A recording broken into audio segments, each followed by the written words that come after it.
Welcome to Camaraderie, a channel where I try to figure out how old cameras work and just generally explore the analog photography process. Today's video is sponsored by this old belt. Doesn't fit me anymore. I don't know why I still have it.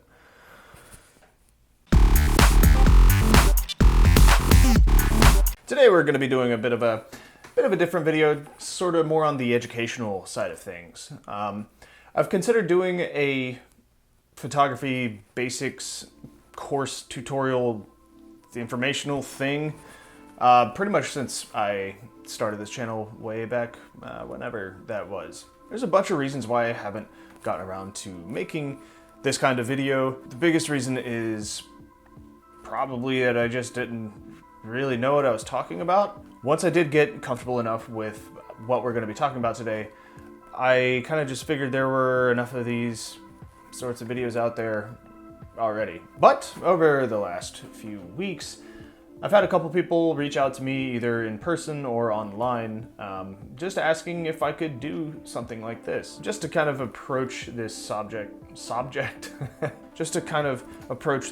subject, assuming that there's no prior knowledge of photography. Either for somebody who is simply curious about how the whole thing works, or if they want to get into photography themselves, but they don't really know where to begin. If I can help just even one person get a better understanding of photography and how it works, then I think that's the job done. So let's begin. The first thing to understand about photography is that light is king.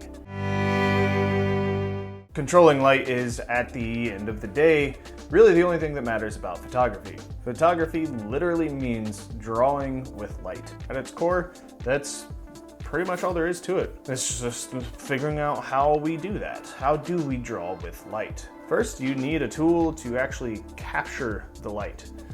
For instance, a camera. It could be a digital camera, it could be your phone, it could be a film camera, which is what I normally use. On that note, I will be using film terms from here on out. Anytime you hear me say film or negative, you can just replace digital sensor.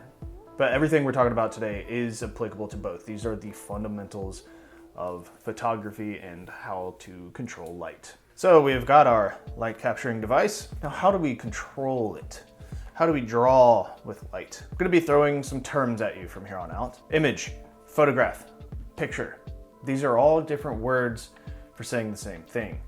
And exposure. Why exposure? Well, because you're literally exposing something to light, whether it's your film negative or your digital sensor. There are three ways of controlling the exposure: ISO, shutter speed, and aperture. All of these work together in order to make what's called the exposure triangle. We'll get to the exposure triangle later on. I just, wanted you to know that they are a thing. In its simplest terms, ISO just refers to how sensitive to light your film is. Shutter speed is how long you allow light to affect your film. Aperture is how much light you take in at one time. These all have number ratings assigned to them. So you've got your definitions. How do they work? ISO ratings, their numbers, work like this. Pretty much the lower the number, the less sensitive to light that your film is. On the other end of the spectrum, the higher the number, the more sensitive to light your film is. Your ISO rating is also called your film speed. You might hear it referred to as box speed. If you run into some old school photographers, you might hear them call it ASA. It's just different names for the exact same thing. ASA, ISO, those are in the film world, and then like in the digital world, it's all just ISO. Some common ISO ratings are 50, 100, 200, 400, 800, 1600, even up to 3200. That's pretty much the outer range of film ISO. Some digital cameras go up to like 128,000, which is ridiculous. But anyways, yeah, most of the ISOs that you ever see are going to be in that 100 to like 1600 range. All of these ratings have different pros and cons. Lower ISO films offer less film grain, less noticeable film grain. So you get really smooth, buttery sorts of images. But they require a lot of light.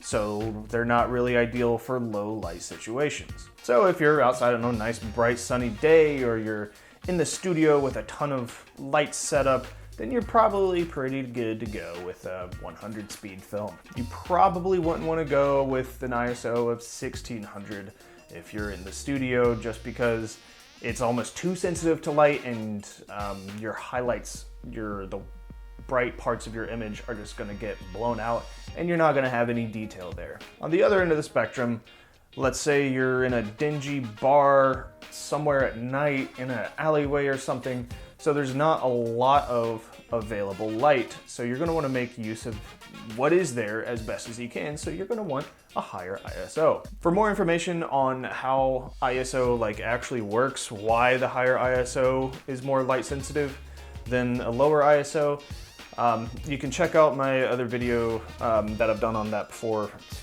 probably right here, little card. Moving right along, shutter speed is just how long your shutter is open, the speed at which it opens and closes. This is pretty straightforward. The longer you leave your shutter open, the more light comes in. The less amount of time that your shutter is open, the less time light has to affect your film. Shutter speed also has a number assigned to it, and it can be a little tricky to understand at first. Shutter speed numbers are just a fraction of a second. You know how fractions work, right? A half of something, 1/2, is bigger than a quarter of something, 1/4. Assuming, hopefully, you've passed 3rd grade or the equivalent of, I don't even know when do you learn fractions? But assuming that you know that a half of a cup is more than a quarter of a cup, you should be able to get a pretty quick grasp on shutter speed. And shutter speed gets down to the quickest little instant to where you almost can't even see, you can't blink as fast as a camera shutter can go. For instance, my Nikon F2, its maximum shutter speed is, I think, a 2,000th of a second. So that's really fast. And you've got everything all the way down to, I think it can open up for 10 seconds, 10 full seconds. So you've got quite a range to work with. Now, why would you want to be able to control this? Well, the longer you leave your shutter open, like I said, the more time that light has to affect the film. That's not always ideal because motion blur is a thing. If you have a relatively slow shutter speed, if something is moving in your frame while your shutter is open, it has this weird little blur effect, which can be pretty cool and used for artistic purposes. But if you really want to freeze motion, let's say you're shooting sports or something, or you just want to make it look like a moment is frozen in time, then you'll want to use a higher shutter speed, a faster shutter speed. So we've got ISO and we've got shutter speed. Now for the third part of the exposure triangle, aperture. Aperture is simply how wide open your lens is. Aperture also has a number assigned to it. You'll hear it often referred to as your f-stop or your f number, and you'll see it written a couple different ways. F-stop ratings are also kind of like shutter speed ratings in that the smaller the number, the wider open your aperture is, because fractions. For an example of what this all looks like, so I've got my Nikon 50mm lens right here, just pulled it off my f2. I'm at an f-stop of 16 right now. So there's a little tiny hole in there, right? As I go up to an f-stop of 2, you can see it getting bigger. It works. An f-stop of 2 is going to be a lot wider open than an f-stop of 16. It's kind of like how your eyes work. If it's super bright, you want to kind of squint. If you're stumbling to the fridge at 2 in the morning for some shredded cheese, then you want to have your eyes as wide open as you can just to make use of all the light that's there. Pretty straightforward to understand. You got your aperture, that's just how far open your lens gets. Now your aperture is important for a number of reasons.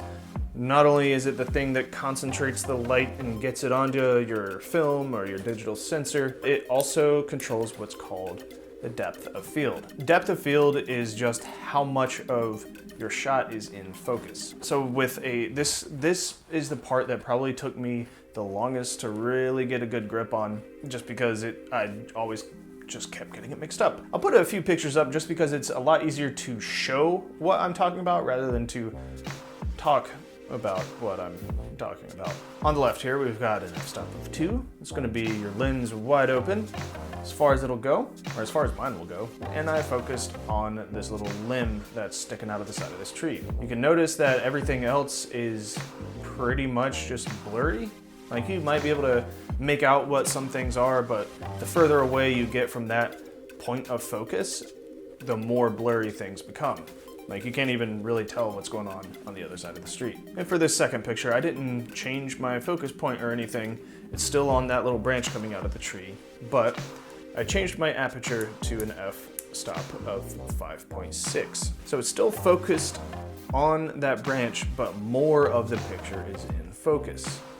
And at the absolute extreme of it, closed all the way down to an f-stop of 16, you've got pretty much the whole frame in focus. My focus point is still on that branch, it's just more in front of and behind that focus point are in focus. So again, the one on the left here, we got an f-stop of 2, just that little sliver of the frame is in focus.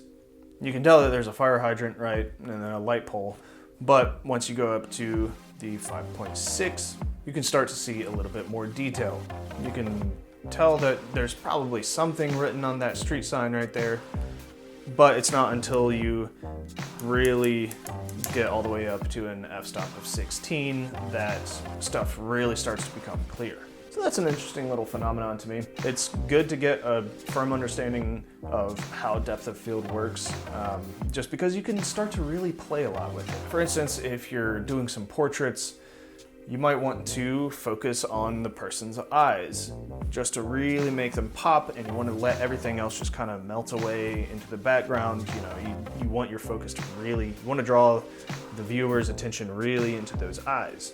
So you're going to want to shoot wide open at like an f-stop of 2 or lower if your lens can do that. And in order to compensate for letting that much light in at one time, you're going to want to have a faster shutter speed or a lower ISO. On the other hand, if you're shooting a nice grand landscape, a grandscape, then you're going to want to close all the way down to an f-stop of 16 or more, you know, f-stop of 22, 32, if your lens can do that, just to make sure that you get that whole big vista in nice focus. You got a nice deep depth of field rather than a shallow depth of field. And you'll hear those terms used quite a lot. And so that's pretty much about it. This is like 80% of what photography is mastering these 3 concepts. Everything else, from lens choice to whether or not you shoot digital or film, a lot of that is up to personal preference. So back to that exposure triangle I was talking about. These all work hand in hand at the same time. If you adjust one, let's say you have a baseline exposure and there's some motion blur. So you'll want to get a faster shutter speed, but that means you're losing some light coming in, so you might want to crank open your aperture a little bit more to compensate for that. Now, to get like a grasp of the exposure triangle, I kind of think of it like cooking chicken. You know, let's say you're baking chicken and you can either cook it for a short amount of time at a temperature of like 425, or you can cook it at like 350 for a lot longer. So it gets the same end result, but you know, you're compensating the time and the heat together. So it just, you know, that's kind of how it works. If you change one thing and you still want the same outcome, the same brightness, the same exposure level, then you're going to have to change one or both of the other parts of the exposure triangle. So do yourself a favor if you're just interested in really getting into the nitty-gritty of how all this stuff works together, how shutter speed and aperture and ISO all work in tandem. Find a camera that has manual controls. There's nothing wrong with shooting automatic, But if you want to really understand how they all work together and the different effects that they can, setting all of them to different things can do, then get a manual camera. It could be film, it could be digital, you know, whatever kind of camera you want to use. You can even use your phone camera. A lot of newer phones have either a built-in camera app that lets you manually adjust all these things. You might have to dig a little bit into your camera's phone app settings, but a lot of modern phones allow you to set all of these parameters individually. And you know, if that's all you have, that's a great place to start. So I hope that was helpful for you. If you have any questions, if I didn't explain anything thoroughly enough for you, let me know in the comments and I'll be happy to help you out. If you like this kind of video, this more explainer type video, then also let me know that in the comments. I'm always looking for suggestions on future topics to cover, so that this would be a good time to do that. There's a subscribe button. There's a like button. I'm sure you've seen YouTube videos before. You know how it works. So, yeah, thank you very much for watching, and I will see you on the other side of whatever screen you're viewing this on. I don't know why what am I doing?